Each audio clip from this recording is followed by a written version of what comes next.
이야기를 사랑하는 여러분, 안녕하세요. 따뜻한 이야기 코너에 오신 것을 환영합니다. 이곳은 진심을 담아 이야기를 들려드리는 공간입니다. 편안한 마음으로 감동과 반전이 가득한 특별한 이야기를 즐겨주세요. 준비되셨다면 좋아요를 눌러주시고 알림 설정도 켜신 뒤 지금부터 이야기를 시작하겠습니다. 매서운 북풍이 찢어진 창호지 틈으로 스며들어 뼈마디를 시리게 하니 이곳 별채의 겨울은 유난히도 길고 혹독하구나. 저 멀리 본체에서 들려오는 분주한 발자국 소리와 웅성거리는 기척은 나와는 상관없는 딴 세상의 이야기인 양 아득하게만 느껴진다. 낡은 무명 치마폭을 여미며 차가운 윗목에 앉아있자니 서러움보다 앞서는 것은 뼛속 깊이 파고드는 한기였고 입김을 호호 불어가며 언손을 녹이는 것만이 지금 내가 할 수 있는 유일한 처세술이었다. 담장 너머로 고소한 전 냄새와 향내음이 넘어오니 오늘이 바로 가문의 대제사 날임을 굳이 달력을 보지 않아도 알 수 있겠구나. 종들이 나르는 제기 부딪히는 소리가 맑게 울려 퍼지는데 정작 그 피를 이어받은 나는 이 춥고 어두운 방구석에 쥐죽은 듯 웅크리고 있어야만 하는 신세로다. 아비의 얼굴조차 기억나지 않는 세월이 흘렀건만 명문, 민씨 가문의 핏줄이라는 멍에는 벗어던질 수도 없는 형벌처럼 내 어깨를 짓누르고 있구나. 어미는 천안 관비 출신이었으나 아비는 당대 으뜸가는 세도가였으니 태어날 때부터 나는 반쪽짜리 양반이자 온전한 천민도 아닌 어정쩡한 존재설이었다. 족보에 이름석 자올리지 못하는 딸자식이라 하여 이름조차 눈 내리는 날 태어났다 하여 대충 지어준 것이었으니 내 존재의 가벼움이 눈송이보다 못함을 뼈저리게 느낀다. 그럼에도 남몰래 그를 익히고 이치를 깨우치려 애쓴 것은 언젠가 아비에게 인정받고 싶은 어리석은 미련 때문이었을까. 죽은 어미는 숨을 거두는 순간까지도 내 손을 꼭 잡고 신신당부하기를 쥐 죽은 듯 살아야 목숨을 부지할 수 있다 하였으나 나는 그 유언이 야속하기만 하다.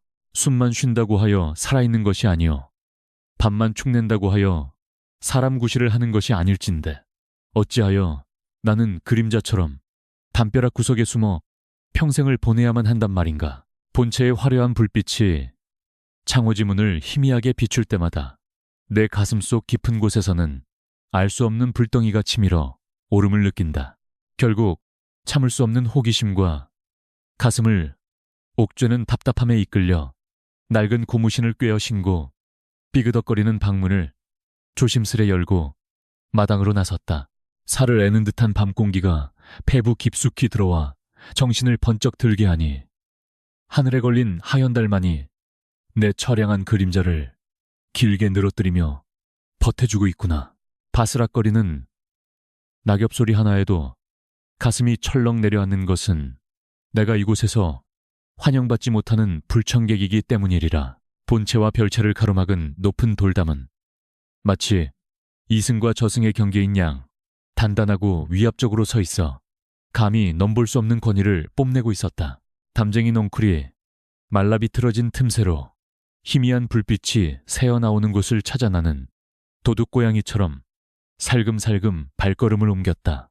혹여나 순찰을 도는 하인들에게 들킬세라 숨소리조차 죽이며 다가가는 내 모습이 처량하기 그지없으나 저 너머의 세상이 너무나도 궁금하였기에 멈출 수가 없었다. 돌담에 깨진 틈으로 눈을 갖다 대니 화려한 병풍과 수많은 촛불이 대청마루를 대낮처럼 환하게 비추고 있는 광경이 한눈에 들어왔다.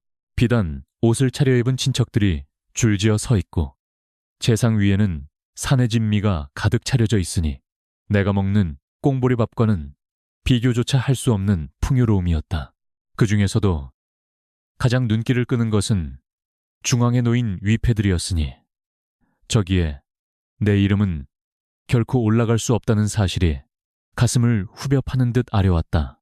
제주가 되어 술잔을 올리는 아비의 모습은 늙었으나 여전히 꼿꼿하고 위엄이 넘쳐 흘러 감히 범접할 수 없는 기운을 풍기고 있었다. 내 기억 속의 아비는 늘 뒷모습뿐이었는데 이토록 가까이서 그의 얼굴을 보는 것은 실로 몇 년 만인지 가늠조차 하기 어려웠다. 근엄한 표정으로 절을 올리는 그를 보며 나도 모르게 마음속으로 아버님하고 불러보았으나 입 밖으로 나오는 것은 하얀 입김뿐이니 허망하기 짝이 없구나. 아비의 곁에서 향을 피우는 이는 나의 이복 오라비이자 가문의 장손인 민석이었는데 그는 엄숙한 제사에는 관심이 없는 듯 연신 하품을 참으며 지루한 기색을 내비치고 있었다. 비단 도포를 입고 갓을 쓴 모습은 번듯하였으나 그 눈빛에는 조상에 대한 경외심이나 가문을 이끌어갈 책임감 따위는 찾아볼 수 없었다.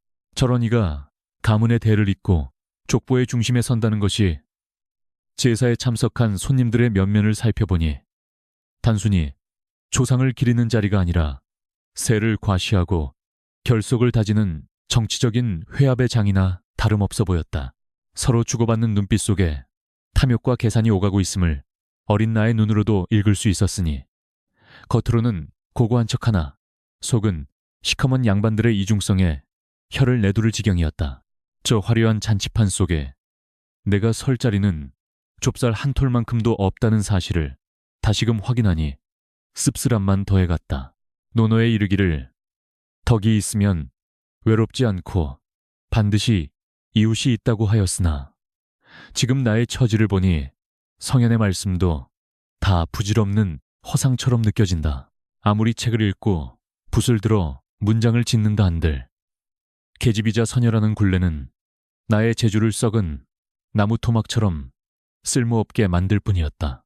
차라리 그를 몰랐다면, 세상을 보는 눈이 어두웠다면 이토록 비참하지는 않았을 것을 아는 것이 병이요 깨우침이 곧 고통이로구나. 갑자기 불어닥친 돌풍에 촛불이 일렁이고 대청마루에 문풍지가 요란하게 떨리니 훔쳐보던 나는 깜짝 놀라 담벼락 밑으로 몸을 숨겨야만 했다. 심장이 쿵쾅거리며 터질 듯 요동치고 식은땀이 등줄기를 타고 흐르니 죄를 지은 것도 아니건만 죄인처럼 떨어야 하는 내 모습이 가련하였다. 잠시 후 웅성거리는 소리가 잦아들고 다시금 충문 읽는 소리가 들려오자 나는 안도의 한숨을 내쉬며 가슴을 쓸어내렸다. 낭낭하게 울려 퍼지는 충문 소리에는 가문의 번영과 자손의 복을 비는 구절들이 가득하였으나 그 자손의 범주에 나 서리는 포함되지 않음을 잘 알고 있었다. 조상님들조차 족보에 없는 핏줄은 돌보지 않으시는지 내게 내려진 복이라고는 이 차가운 겨울바람과 외로움뿐이니 원망스러울 따름이다. 허나 그럼에도 불구하고 나는 귀를 쫑긋 세우고 그 소리를 한자라도 놓칠세라 마음속에 새기고 있었으니 이것이 핏줄의 본능인가 싶다. 발이 시려 더 이상 서 있을 수 없게 되자 나는 아쉬움을 뒤로하고 다시금 별채의 어둠 속으로 발길을 돌려야만 했다. 돌아오는 길에 올려다본 밤하늘에는 별들이 총총히 박혀 있었으나 저 수많은 별들 중 내 별은 어디에도 없는 것만 같아 눈시울이 붉어졌다. 화려한 본체의 불빛이 멀어질수록 내 마음속의 그림자는 더욱 짙게 드리워졌고 현실의 차가운 냉기가 온몸을 휘감으며 나를 다시금 비참한 현실로 끌어당겼다. 방으로 돌아와 언손을 비비며 벼루의 먹을 갈기 시작했으니 이것은 나만의 작은 의식이자 세상에 대한 소리 없는 저항이었다. 하얀 화선지 위에 붓을 들어 내려가니 비록 족보에는 올리지 못할 이름일지언정 종이 위에서만큼은 내가 주인이 되어 자유롭게 춤을 추었다. 설이라는 글자를 힘주었으며 다짐하건대 언젠가는 눈처럼 녹아 사라질 운명이 아니라 세상을 하얗게 뒤덮을 존재가 되리라 마음먹었다. 그때 고요하던 밤의 정적을 깨고 대문 밖에서 낯선 말발굽 소리와 거친 고함이 들려오니 붓을 쥐고 있던 내 손이 허공에서 멈칫하였다. 평소와는 다른 살벌한 기운이 감돌고 있음을 직감적으로 느낄 수 있었으니 이는 단순한 손님의 방문이 아니라 불길한 징조임이 틀림없었다. 개 짖는 소리가 요란하게 울리고 무거운 대문이 쾅 하고 열리는 소리가 들리자 내 가슴은 알 수 없는 불안감으로 쿵 내려앉았다. 다시금 방문을 조금 열고 밖을 내다보니 붉은 횃불들이 어둠을 가르며 본체 쪽으로 들이닥치는 광경이 눈에 들어왔다. 관아의 포졸들이 창을 들고 뛰어다니고 평온하던 제사상은 순식간에 아수라장으로 변해버렸으니 이것이 꿈인지 생시인지 분간할 수 없었다. 아비의 호통소리와 여인들의 비명소리가 뒤섞여 밤하늘을 찢어놓으니 방금 전까지의 화려함은 온데간데 없고 공포만이 저택을 집어삼키고 있었다. 붉은 골룡포를 입은 무관이 아비의 앞에 서서 무언가를 읽어내리자 꼿꼿하던 아비의 어깨가 힘없이 무너져 내리는 것을 나는 똑똑히 보았다. 가문의 영광과 자부심이 산산조각 나는 소리가 들리는 듯하였고 족보를 끌어안고 울부짖는 본부인의 절규가 내 귓가에 쟁쟁하게 울렸다. 철옹성 같던 민씨 가문이 이토록 허망하게 무너질 줄이야. 하늘도 무심하시지. 어찌 제사날에 이런 변고를 내리신단 말인가. 그 순간 머릿속을 스치는 생각은 두려움과 동시에 기이한 안도감이었으니 나는 족보에 없는 존재이기에 저 화마 속에서 살아남을 수 있으리라는 비겁한 계산이었다. 허나 곧이어 밀려오는 죄책감이 가슴을 찔렀으니 핏줄이 부정당하는 서러움이 도리어 목숨을 구하는 방패가 되다니 이 얼마나 잔인한 역설인가.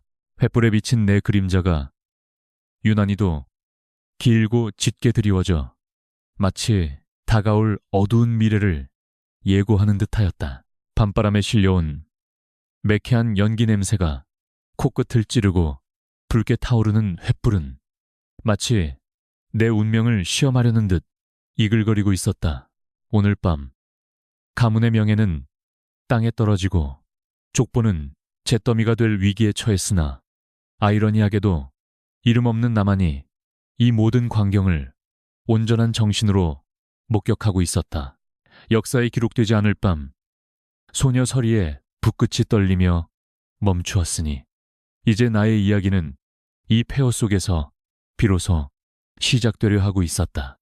오늘 들려드릴 이야기는 순수한 창작물로 오직 오락과 감상을 위한 내용이며 실제 인물이나 사건과는 전혀 관련이 없음을 알려드립니다. 폭풍이 휩쓸고 지나간 자리는 참혹하기 그지없었으니 찢어진 병풍과 깨진 도자기 조각들이 마당에 널브러져 가문의 몰락을 대변하고 있었다. 조금 전까지 화려하게 빛나던 촛불은 모두 꺼지고 차가운 달빛만이 폐허가 된 대청마루를 비추니 그 처량함이 뼈에 사무치는구나. 끌려가던 아비의 마지막 눈빛이 뇌리에 박혀 떠나지 않는데 남겨진 식솔들의 통곡 소리만이 밤하늘을 공허하게 메우고 있었다. 주인 잃은 집안은 그야말로 아비 규환이었으니 하인들은 살 길을 찾아 눈치만 살피고 있었고 겁에 질린 여종들은 구석에 모여 떨고만 있었다.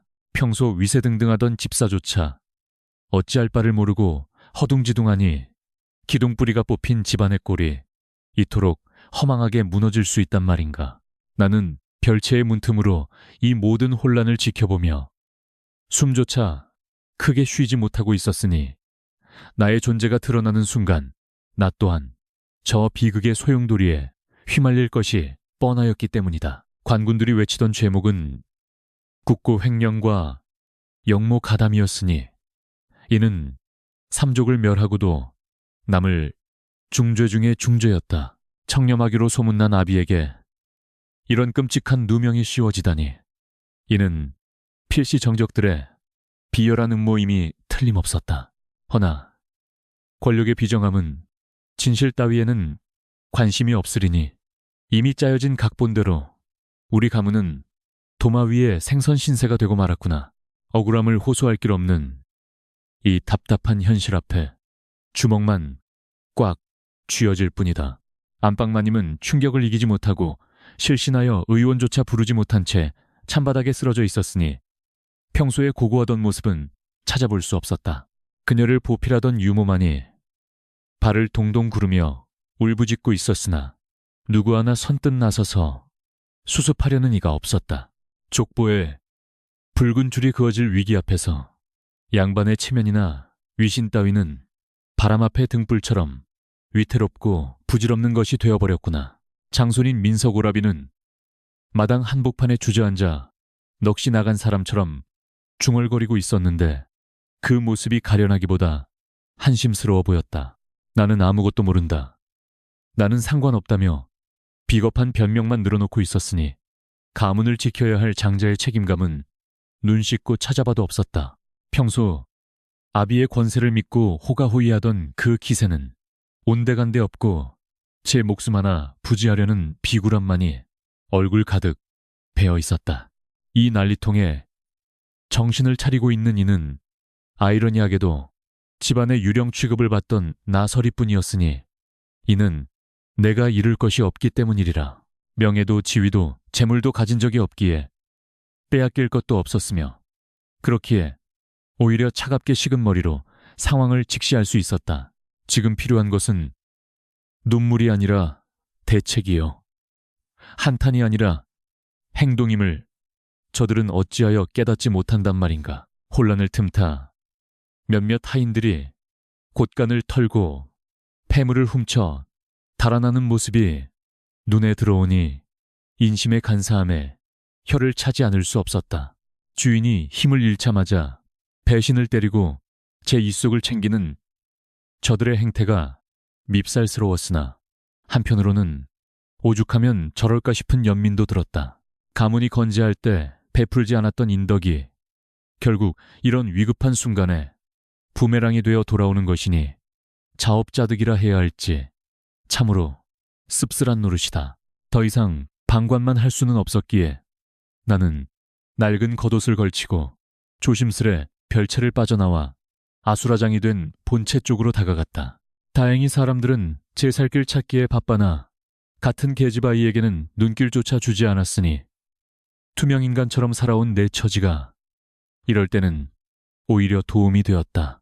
깨진 기와 조각을 밟으며 걷는 발걸음마다 서글픈 소리가 났으나 내 눈빛만은 어둠 속에서도 형형하게 빛나고 있었다. 아비가 머물던 사랑방은 관군들의 발길질에 엉망이 되어 있었으나 나는 혹여나 남겨진 단서가 있을까 하여 흩어지는 서책들을 뒤적였다. 부시며 벼르며 귀한 문방사우들이 바닥에 뒹굴고 평소 아비가 아끼던 난초 화분도 박살이 나 있었으니 방 안가득 비릿한 흙내음이 진동하였다.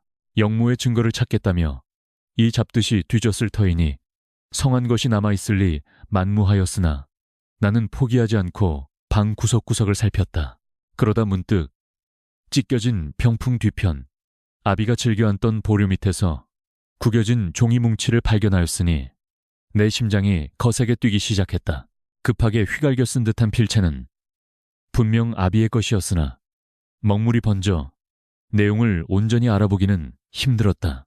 허나 북촌이라는 단어와 알 수 없는 날짜가 적혀 있는 것을 보니 이것이 아비가 남긴 마지막 흔적이자 유일한 실마리가 될지도 모른다는 직감이 들었다. 나는 주위를 살피며 재빠르게 그 종이 뭉치를 품속 깊이 감추었으니 마치 훔친 물건인 양 가슴이 두근거렸다. 만약 이것이 관군들의 손에 들어갔다면 아비의 목숨을 재촉하는 칼날이 되었을지도 모를 일이니 내가 발견한 것이 천만다행이라 여겼다. 이 작은 종이 조각이 가문의 운명을 바꿀 열쇠가 될지는 알 수 없으나 지금으로서는 지푸라기라도 잡는 심정으로 매달릴 수밖에 없었다. 사랑방을 나오려던 찰나 넋을 놓고 있던 민석 오라비와 마주치고 말았으니 나는 흠칫 놀라 뒷걸음질 쳤다.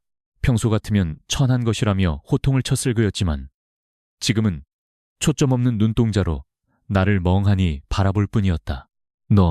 너는 누구냐 하고 묻는 그의 목소리는 떨리고 있었으니 한 지붕 아래 살면서도 이복 동생의 얼굴조차 알아보지 못하는 그가 원망스럽기보다 치근하게 느껴졌다. 나는 고개를 깊이 숙이며 부엌대기 서리옵니다. 마님께서 찾으시어 잠시 들렀습니다. 하고 둘러대었으나 거짓말을 하는 내 입술이 바짝 타들어갔다. 다행히 그는 내 말에 의심을 품을 겨를 조차 없는 듯 힘없이 고개를 끄덕이며 다시 바닥을 향해 시선을 떨구었다. 제 코가 석자인 상황에서 하녀의 정체 따위가 무슨 대수겠는가. 나는 서둘러 자리를 피하며 안도의 숨을 내쉬었다. 다시 별채로 돌아오는 길, 담장 너머로 들려오는 동네개 짖는 소리가 유난히도 구슬프게 들려왔다. 하룻밤 사이에 천국과 지옥을 오간 듯한 기분이었으나 이제부터가 진짜 시련의 시작임을 나는 본능적으로 깨닫고 있었다. 아비는 감옥에 갇히고 가문은 풍비박산이 났으니 내일부터 당장 입에 풀칠할 걱정부터 해야 할 판국이었다. 그러나 내 품속에 있는 종이 뭉치가 묘한 용기를 불어넣어주고 있었다. 희미한 달빛에 의지하여 구겨진 종이를 펼쳐보니 북촌 조대감이라는 이름이 희미하게 보였다. 조대감이라면 아비와 정치적으로 대립하던 인물인데 어찌하여 아비가 그의 이름을 적어두었는지 의문이 꼬리에 꼬리를 물었다. 혹시 함정에 빠진 것인가? 아니면 그와 내통하려 했던 것인가? 알 수 없는 정치의 미로 속에 던져진 기분이었으나 나는 이 수수께끼를 반드시 풀어야만 한다고 다짐했다. 답은 감옥에 있는 아비만이 알고 있을 터. 나는 위험을 무릅쓰고라도 그를 만나야겠다는 결심을 굳혔다. 관군들이 지키고 있을 감옥에 들어가는 것은 불 속으로 뛰어드는 것과 다름없는 무모한 짓이었으나 가만히 앉아서 죽음을 기다릴 수는 없는 노릇이었다. 여인의 몸으로는 불가능한 일이기에 나는 벽장 깊숙이 숨겨두었던 낡은 남복을 꺼내들었다. 어릴 적 몰래 밖을 나다닐 때 입었던 옷이었다. 긴 머리카락을 댕기로 묶어 상투처럼 틀어올리고 무명천으로 가슴을 단단히 동여매니 거울 속에는 영락없는 미소년의 모습이 비치었다. 고운 얼굴선이 다소 마음에 걸렸으나 숯검정을 조금 칠하여 거친 기색을 더하니 제법 사내구실을 할 만해 보였다. 이것이 나의 첫 번째 변장이자 세상 밖으로 나아가기 위한 첫 번째 무장이었으니 비장한 각오가 서렸다. 어느덧 새벽닭이 울고 동이 터오려는지 창호지 문이 푸르스름하게 밝아오고 있었다. 밤새 한숨도 자지 못했으나 피곤함보다는 긴장감이 온몸을 지배하여 정신은 더욱 맑아졌다. 이제 날이 밝으면 관아의 추국이 시작될 것이고 아비의 운명은 시시각각 절벽 끝으로 몰릴 것이니 지체할 시간이 없었다. 나는 보찜 하나를 메고 신발끈을 단단히 조여매며 마음을 다잡았다. 대문을 나서기 전 뒤를 돌아보니 폐허가 된 민씨 가문의 저택이 아침 안개 속에 유령처럼 서 있었다. 어제까지만 해도 부러움의 대상이었던 곳이 이제는 흉물스럽게 변해버렸으니 권력무상이라는 말이 실감났다. 네, 부디 내가 돌아올 때까지 저 기둥들이 버텨주기를, 그리고 갇혀있는 아비가 모진 고문을 견뎌주기를 마음속으로 빌며 나는 무거운 발걸음을 떼었다. 한성부의 아침거리는 간밤의 소란을 아는지 모르는지 여전히 분주하고 활기찼으나 내 눈에는 모든 풍경이 낯설고 위협적으로 다가왔다. 사람들 틈에 섞여 걷는 나의 모습은 강물에 떠내려가는 낙엽처럼 위태로웠으나 내 가슴 속에는 가문을 구하겠다는, 아니 나 자신을 증명하겠다는 작은 불씨가 타오르고 있었다. 폭풍은 이미 시작되었고 나는 그 폭풍의 눈을 향해 뚜벅뚜벅 걸어 들어갔다. 한성부의 육조거리는 아침부터 사람들로 북적였으나 그들의 입에 오르내리는 화제는 온통 민대감 댁의 변고에 관한 것뿐이었다. 그 콧대 높은 민대감이 하루아침에 역적이라니 하며 혀를 차는 소리가 여기저기서 들려오니 고개를 숙이고 걷는 내 귀가 화끈거려 견딜 수가 없었다. 세상 인심이 이토록 가볍게 뒤집히는 것을 보며 나는 삿갓을 더욱 깊게 눌러쓰고 발걸음을 재촉하였다. 전옥수 앞은 죄수들의 가족들로 인산인해를 이루고 있었는데 그곳에서 풍겨나오는 악취와 곡소리는 지옥의 입구를 방불케 하였다. 창을 든 옥졸들이 거칠게 사람들을 밀쳐내며 뇌물을 요구하는 광경을 보니 정의가 있어야 할 곳에 탐욕만이 들끓고 있음을 알 수 있었다. 나는 품속에 숨겨둔 엽전 꾸러미를 만지작거리며 어떻게 해야 저 삼엄한 경계를 뚫고 아비에게 닿을 수 있을지 머리를 굴렸다. 눈치 빠르기로 소문난 늙은 옥졸 하나를 골라 조심스레 다가가 엽전 몇 돈을 슬그머니 쥐어주며 사정을 하였다. 대감마님께 약이라도 한 첩지어 올리고 싶습니다 하며 애절한 눈빛을 보내니 그는 돈 냄새를 맡고는 탐욕스러운 미소를 지으며 쪽문을 가리켰다. 딱 반식경이다. 그 이상 지체하면 내 목이 달아나니 그리 알아라. 그의 말이 떨어지기가 무섭게 나는 어두운 감옥 안으로 몸을 숨겼다. 감옥 안은 바깥 세상과는 비교도 할 수 없을 만큼 습하고 차가운 공기로 가득 차 있었으며 곳곳에서 들려오는 신음소리가 등골을 오싹하게 만들었다. 썩은 지푸라기 냄새와 피비린내가 진동하는 복도를 지나며 나는 혹여나 아는 얼굴을 마주칠까 두려워 고개를 들지 못하였다. 저 깊은 어둠 속 어딘가에 한때 구름 위를 거닐던 아비가 짐승처럼 갇혀있다는 사실이 믿기지 않았다. 좁고 더러운 감방들이 줄지어 있는 끝방에서 드디어 익숙하면서도 낯선 그림자를 발견하고 나는 숨을 멈추었다. 하얀 소복은 피와 흙투성이가 되어 있었고 흐트러진 상투 사이로 보이는 아비의 얼굴은 하룻밤 사이에 10년은 늙어 보였다.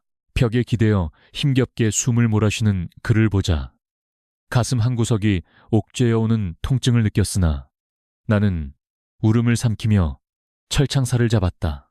누구냐? 갈라진 목소리로 묻는 아비의 눈동자는 이미 초점을 잃고 흐릿하였으나 그 안에는 여전히 꺾이지 않은 기계가 서려 있었다. 남장을 한 나를 알아보지 못하는 듯 경계하는 눈빛을 보내기에 나는 떨리는 목소리로 서리옵니다. 대감마님 하고 조용히 속삭였다. 그제야 아비의 눈이 휘둥그레지며 믿을 수 없다는 듯 내 얼굴을 뚫어지게 바라보았다. 설이라니. 네가 어찌 이곳에. 아비는 족보에도 없는 천한 딸이 그것도 남장을 하고 감옥까지 찾아왔다는 사실에 큰 충격을 받은 듯하였다. 평생 본체 근처에도 오지 못하게 했던 자식이 가장 비참한 순간에 자신을 찾아왔으니 그의 심정이 오죽 복잡하였겠는가. 그는 떨리는 손을 뻗어 철창 사이로 내 옷자락을 잡으려다 이내 힘없이 떨구었다. 감상에 젖어 있을 시간이 없었기에 나는 품속에서 사랑방에서 찾은 쪽지를 꺼내어 아비에게 보여주었다. 이것을 찾았습니다. 북촌 조대감, 함정에 빠지신 것입니까? 내 물음에 아비의 눈빛이 일순간 매섭게 변하더니 주위를 살피며 입술에 검지를 가져다 대었다. 낱말은 새가 듣고 반말은 쥐가 듣는다 하였다. 목소리를 낮추거라. 아비는 거친 숨을 몰아쉬며 충격적인 진실을 털어놓았으니 조대감이 역물을 꾸미는 것을 눈치채고 증거를 모으던 중 도리어 당했다는 것이었다. 내가 어리석었다. 그자가 내 그림자까지 매수했을 줄이야. 아비의 목소리에는 분노와 회한이 뒤섞여 있었으니 믿었던 도끼에 발등 찍힌 배신감이 오죽하였으랴. 이제야 모든 퍼즐 조각이 맞춰지는 듯하였다. 잘 듣거라. 진짜 장부는 조대감의 별장 마루 밑에 숨겨져 있다. 내가 찾은 것은 사본이었으나 원본을 확보해야만 나의 억울함을 풀고 가문을 살릴 수 있다. 아비의 말은 단호하였으나 그 일을 해낼 사람이 눈앞에 있는 서녀서리뿐이라는 사실에 잠시 주저하는 기색이 역력하였다. 허나 물에 빠진 사람은 지푸라기라도 잡아야 하는 법. 그는 내 손을 꽉 잡으며 간곡히 부탁하였다. 내 너를 너무 오랫동안 외면하였구나. 아비의 입에서 나온 그 한마디는 지난 10수년의 서름을 씻어내리기에는 턱없이 부족했으나 얼어붙었던 내 마음을 녹이기에는 충분하였다. 이 일을 해낼 수 있겠느냐? 네. 오라비는 겁쟁이라 필시 도망쳤을 터이고 믿을 건 이제 너 하나뿐이로구나. 핏줄의 끈끈함이란 이토록 잔인하고도 질긴 것인가? 나는 아비의 손을 맞잡으며 고개를 끄덕였으나 속으로는 당신을 위해서가 아니라 나 자신을 위해서입니다. 라고 되뇌었다. 평생 그림자로 살아온 내가 세상의 빛을 보기 위해선 이 썩어빠진 가문을 내 손으로 다시 일으켜 세우는 수밖에 없었다. 염려 마십시오. 반드시 장부를 찾아내어 대감마님의 누명을 벗겨드리겠습니다. 나의 눈빛은 그 어느 때보다 결연하게 빛났다. 그때 복도 끝에서 시간 다 됐어. 어서 나오시오 하는 옥졸의 고함이 들려왔다. 짧은 만남을 뒤로하고 돌아서야 할 시간이 다가오니 발걸음이 떨어지질 않았다. 아비는 내게 부디 몸조심하거라 하며 쉰 목소리로 당부하였으나 그 눈가에는 이미 물기가 어려 있었다. 이것이 아비와의 마지막 대화가 될지도 모른다는 불길한 예감이 스쳐 지나갔다. 철창을 뒤로하고 나오는 길, 쇠사슬 끌리는 소리가 귓가에 맴돌아 가슴을 후벼 팠다. 어둠 속에서 홀로 남겨질 아비의 모습을 상상하니 코끝이 찡해왔으나 지금은 나약한 감상에 빠져 있을 때가 아니었다. 내 어깨 위에는 가문의 운명뿐만 아니라 내 존재의 가치까지 걸려 있었기에 나는 이를 악물고 눈물을 삼켰다. 전옥서를 빠져나오자 눈부신 햇살이 쏟아져 내려 잠시 눈을 뜰 수가 없었다. 어둠 속의 지옥과 빛 속의 세상은 종이 한 장 차이였으나 그 경계에선 나의 심정은 천리만리 떨어진 듯 아득하기만 했다. 등 뒤에서 닫히는 육중한 감옥 문소리가 마치 전쟁의 시작을 알리는 북소리처럼 들려왔다. 길을 걸으며 아비의 손바닥 온기를 되새겨보았다. 거칠고 차가웠으나 그것은 난생 처음 느껴보는 아버지라는 존재의 무게였다. 족보에 이름 한 줄 없어도 그가 마지막 순간에 의지한 것은 잘난 척하던 아들들이 아니라 바로 나였다는 사실이 묘한 승리감과 동시에 서글픔을 안겨주었다. 그래, 이름 따위가 무슨 소용이랴. 내가 곧 증명하면 그만인 것을. 이제 목표는 정해졌다. 북촌 조대감의 별장, 그곳에 숨겨진 비밀 장부를 찾아야 한다. 허나 그곳은 호랑이 굴이나 다름없을 터. 무턱대고 덤벼들었다가는 뼈도 못 추릴 것이 뻔하였다. 나는 정보가 필요했고 정보를 얻기 위해서는 양반들의 뒷이야기가 가장 많이 오가는 곳, 바로 기방으로 향해야겠다고 판단했다. 기방에 들어가기 위해선 또 다른 가면이 필요했으니 어설픈 양반, 자제 행세보다는 허드렛 일을 하는 벙어리 하인이 적격일 듯 싶었다.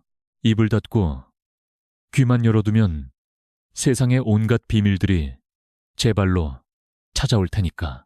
나는 시장통 헌옷 가게로 발걸음을 옮기며 내 운명을 건 도박판에 뛰어들 준비를 서둘렀다. 저잣거리에 흙먼지 바람이 불어오니 갓끈을 고쳐 매는 사람들의 손길이 분주하다. 누군가에게는 평범한 하루겠지만 나에게는 목숨을 건 줄타기가 시작되는 날이었다. 아비의 절박한 눈빛을 가슴에 품고 나는 북촌이 아닌 남촌의 화류계 골목으로 방향을 틀었다. 호랑이를 잡으려면 호랑이 굴로 가야 하는 법. 하지만 나는 사냥꾼이 아닌 먹잇감인 척 위장하여 그들의 목덜미를 노릴 것이다. 남촌의 화려한 기방 월향루는 초저녁부터 불야성을 이루고 있었으니 담장 너머로 들려오는 검은고 소리와 기생들의 웃음소리가 밤하늘을 수놓고 있었다. 나는 꼬질꼬질한 무명옷을 걸치고 머리는 대충 묶어 더벅머리 총각 행세를 한 채 뒷문으로 들어섰다. 땀 냄새와 술 냄새, 그리고 짙은 분 냄새가 뒤섞인 이곳이야말로 양반들의 추악한 욕망이 춤추는 무대이자 나의 전쟁터였다. 주방 안악에게 말 못하고 힘만 쓰는 놈입니다 라는 소개와 함께 뇌물 몇 푼을 쥐어주니 일손이 부족하던 차에 덥석 나를 받아주었다. 벙어리 흉내를 내며 고개를 끄덕이는 내 모습이 제법 그럴싸했는지 아무도 나를 의심하는 기색은 없었다. 그저 무거운 술독을 나르고 안주 접시를 나르는 천한 일꾼 하나가 늘었을 뿐, 그 누구도 이 더벅머리 소년의 눈빛이 매섭게 빛나고 있음을 눈치채지 못하였다. 술상이 오가는 틈을 타 마루를 오가며 손님들의 면면을 살피니 낮에는 근엄한 척하던 고관 대작들이 밤에는 체면도 없이 흐트러진 모습을 보이고 있었다. 그들은 기생을 끼고 앉아 나라시를 논하는 척하며 서로의 입속을 챙기고 있었으니 그 입에서 나오는 말들이 어찌나 가관인지 귀를 씻고 싶은 심정이었다.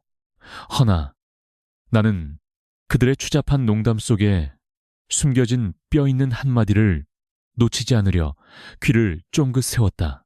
밤이 깊어가자 기방 안쪽 은밀한 별실로 향하는 발길들이 이어졌는데 그 중에는 아비의 정적이자 이번 사건의 배우인 조대감의 신복들도 섞여 있었다. 붉은 관복을 벗고 평복으로 갈아입었으나 그 오만 불손한 태도는 숨길 수 없었으니 나는 직감적으로 저 방 안에 내가 찾는 단서가 있음을 알 수 있었다. 술병을 든 내 손에 힘이 들어가고 심장이 쿵쿵거리기 시작했으나 겉으로는 태연한 척 발걸음을 옮겼다. 술이 떨어졌다. 뭣들 하느냐 하는 고함에 나는 고개를 깊이 숙이고 조심스레 별실의 문을 열고 들어갔다.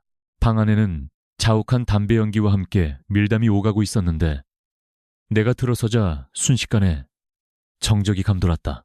벙어리 시족을 하며 빈 병을 치우고 새 술병을 놓는 짧은 순간이 마치 영겁의 시간처럼 느껴졌으니 혹여나 여인의 향이라도 풍길까 숨조차 멈추어야 했다. 그때 한 사내가 낄낄거리며 입을 열었으니 민대감, 그 늙은이가 감옥에서 썩고 있으니 이제 우리의 세상이 온 것 아니오 하는 소리였다. 이어지는 대화 속에서 장부라는 단어가 튀어나오자 내 신경은 온통 그쪽으로 쏠렸다. 조대감께서 그 물건을 별장 밖으로 옮기려 하신답니다. 혹시 모를 후환을 없애기 위해서지요. 이 말은 내게 청천벽력과도 같은 소식이었다. 장부를 옮긴다니 만약 그리 된다면 아비의 누명을 벗길 유일한 증거가 영영 사라지게 되는 셈이었다. 등줄기에 식은땀이 흐르고 손끝이 파르르 떨려왔으나 여기서 동요하는 기색을 보였다가는 목숨이 위태로울 것이 뻔하였다. 나는 짐승처럼 본능적으로 공포를 억누르고 아무것도 듣지 못한 척 멍청한 표정을 지으며 뒷걸음질쳐 방을 빠져나왔다. 방을 나서려는데 문가에 앉아있던 붉은 입술의 기생 하나가 묘한 눈초리로 나를 훑어보았다. 새로운 아이인가? 손이 참 곱구나. 험한 일을 하는 놈 같지 않게.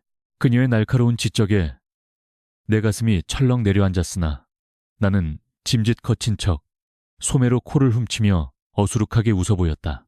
다행히 그녀는 흥미를 잃은 듯 고개를 돌렸으나 부엌 구석진 곳에 쭈그리고 앉아 거친 숨을 몰아쉬며 방금 들은 내용을 머릿속으로 정리하였다.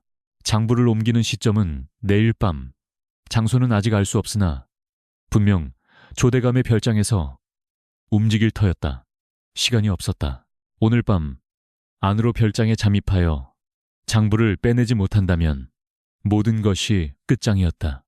호랑이 굴에서 빠져나오자마자 더 깊은 굴 속으로 들어가야 하는 운명이 야속하기만 하다. 허나 조대감의 별장은 경비가 삼엄하기로 유명하여 일개 계집의 몸으로 담을 넘는 것은 자살행위나 다름없었다. 힘으로 뚫을 수 없다면 지략을 써야 할 터나는 다시금 기방에 돌아가는 상황을 살폈다. 그때 별실에서 나온 하인들이 별장으로 보낼 술과 안주를 챙기는 모습이 눈에 들어왔으니 칠흑 같은 어둠 속에 한 줄기 빛이 비치는 듯하였다. 이 많은 걸 언제 다 옮기나 하며 투덜거리는 하인들을 보며 내 머릿속에는 위험천만한 계획이 떠올랐다. 저 술의 짐칸에 숨어들 수만 있다면 자연스레 별장 안으로 들어갈 수 있을 것이다. 들키면 그 즉시 죽음이겠지만 지금 내게 남은 카드는 이것뿐이었다. 나는 주위를 살피며 짐을 싣는 수레 쪽으로 슬금슬금 다가갔다. 하인들의 시선을 돌리기 위해 나는 일부러 쌓아둔 장작더미를 무너뜨려 요란한 소리를 내었다. 아니 이게 무슨 소리야? 사람들이 우르르 몰려가는 틈을 타 나는 재빨리 술독이 가득 실린 수레의 빈 공간으로 몸을 날렸다. 거적을 뒤집어 쓰고 몸을 웅크리니 역한 술 냄새가 코를 찔렀으나 이 냄새마저도 지금은 나를 숨겨주는 고마운 향기였다. 잠시 후 수레가 덜컹거리며 움직이기 시작하자 내 심장도 덩달아 요동쳤다. 바퀴가 구르는 소리에 맞춰 내 운명도 어디론가 흘러가고 있었으니 이제 돌아올 수 없는 강을 건넌 셈이었다. 어둠 속에서 나는 아비의 얼굴과 억울하게 옥에 갇힌 가족들의 모습을 떠올리며 공포를 용기로 바꾸려 애썼다. 덜컹거리는 진동이 온몸으로 전해져 오니 마치 성난 파도 위에 떠있는 쪽배 신세 같았다. 기방에 시끌벅적한 소리가 멀어지고 수레는 한성부의 좁은 골목을 지나 북촌의 고요한 저택가로 향하고 있었다. 가끔씩 들려오는 야경꾼의 딱딱이 소리만이 정적을 깨트릴 뿐 세상은 쥐 죽은 듯 조용하였다. 거적 틈으로 새어들어오는 차가운 밤바람이 뺨을 스치니 정신이 맑아지며 비로소 내가 얼마나 무모한 짓을 저질렀는지 실감이 났다. 멈춰라. 무엇이냐 하는 날카로운 검문 소리에 수레가 멈춰섰다. 내 심장은 입 밖으로 튀어나올 듯이 뛰었고 숨소리조차 낼 수 없어 입을 틀어막았다. 기방에서 보내온 술과 안주입니다요. 하인의 비굴한 목소리의 문지기가 창끝으로 거적을 툭툭 건드려 보는데 그 창끝이 내 등 바로 위를 스치고 지나가니 오금이 저려왔다. 통과해라. 무심한 한마디와 함께 육중한 대문이 열리는 소리가 들렸고 수레는 다시 움직이기 시작했다. 지옥문이 열린 것인지 천국문이 열린 것인지 알 수 없으나 나는 가까스로 첫 번째 관문을 통과한 것이다. 수레가 멈추고 하인들이 짐을 내리기 위해 다가오기 전에 빠져나가야 했다. 수레가 별장 안쪽 마당에 멈추자마자 나는 하인들이 잠시 한눈을 파는 사이 고양이처럼 재빠르게 뛰어내려 덤불 숲으로 몸을 숨겼다. 칠흑 같은 어둠이 나를 감싸주었으나 곳곳에 켜진 횃불과 순찰을 도는 사병들의 눈초리가 매서웠다. 이곳은 단순한 별장이 아니라 하나의 요새와도 같았으니 아비가 말한 마루 밑을 찾는 길은 멀고도 험난해 보였다. 눈을 가늘게 뜨고 별장의 구조를 살피니 가장 안쪽 깊숙한 곳에 화려하면서도 은밀해 보이는 건물이 눈에 들어왔다. 그곳이 바로 조대감이 머무는 곳이자 장부가 숨겨진 장소임이 틀림없었다. 주변에는 무사들이 겹겹이 에워싸고 있었으나 나는 포기할 수 없었다. 달빛조차 구름에 가려진 이 밤, 하늘이 도둑이 된 나를 돕는 듯하였다. 나는 바닥에 납작 엎드려 포복하듯 조금씩 목표물을 향해 나아갔다. 흙냄새와 풀내음이 코를 찔렀고 날카로운 돌부리에 무릎이 긁혀 쓰라렸으나 고통 따위는 느낄 겨를이 없었다. 사병들의 발자국 소리가 가까워질 때마다 숨을 멈추고 바위 뒤에 몸을 밀착시키니 내 생에 가장 긴 밤이 지나가고 있었다. 드디어 건물의 마루 밑 통풍구 앞에 도달하여 좁은 틈새로 몸을 구겨 넣었다. 거미줄이 얼굴을 휘감고 쥐들이 찍찍거리며 도망갔으나 이곳이야말로 가장 안전한 은신처였다. 그때 마루 위에서 쿵쿵거리는 발소리와 함께 낮고 굵은 목소리가 들려왔다. 오늘 밤 안에 모든 흔적을 지워야 할 것이다. 바로 조대감의 목소리였다. 이제 진짜 도박이 시작되었다.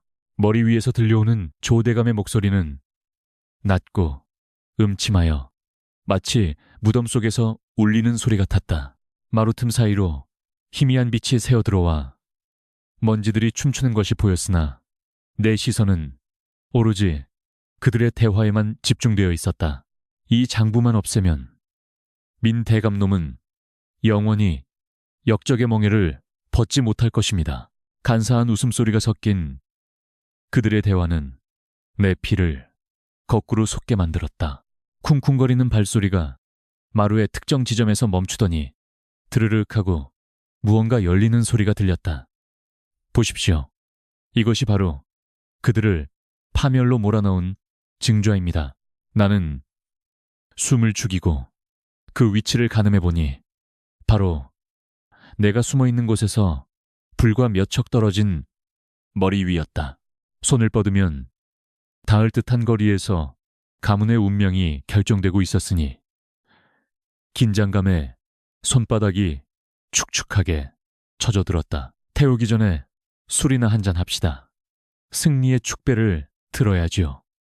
조대감의 호탕한 웃음소리와 함께 문이 열리고 닫히는 소리가 들렸고 방 안은 잠시 정적에 휩싸였다.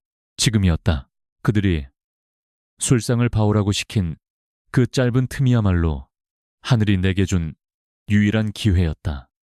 나는 떨리는 손으로 마루청을 받치고 있는 나무 판자를 밀어보았다.